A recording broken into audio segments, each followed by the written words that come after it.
पुढची बातमी आहे आपल्याकडे येणारी ती रोहित पवार यांच्या भविष्यवाणीची।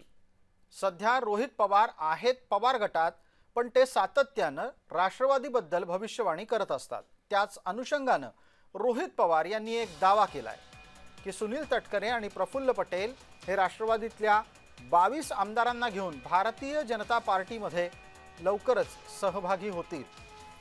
रोहित पवार यांच्या या भविष्यवाणीला अनिल पाटील यांनी उत्तर दिलंय।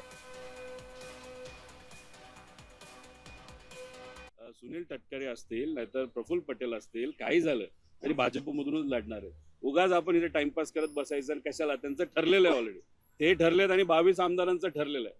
2029च्या आधी जी प्रक्रिया व्हायला पाहिजे होती ती आधीच झाल्यामुळे आत्ताच प्रवेश करतात, पण आता प्रवेश केला तर परत इलेक्शन होईल आणि जर परत इलेक्शन तटकरेंचं त्या ठिकाणी झालं तर ते काही निवडून येणार नाही, कारण शिंदे गटच त्यांना त्या ठिकाणी पाडेल। आमच्या पक्षाच्या बाबतीमध्ये कोणी भविष्यकाराने भविष्य आखण्याची काही आवश्यकता नाही। तुम्ही आपल्या पक्षाचंच बघा, आपल्या पक्षामध्ये काय चालतं त्याच्यावरतीच तुम्ही लक्ष ठेवून राहा। आमच्या पक्षामध्ये अजितदादांना मानणारा हा गट आहे, अजितदादांच्या नेतृत्वामध्ये काम करणारा हा कार्यकर्ता आहे।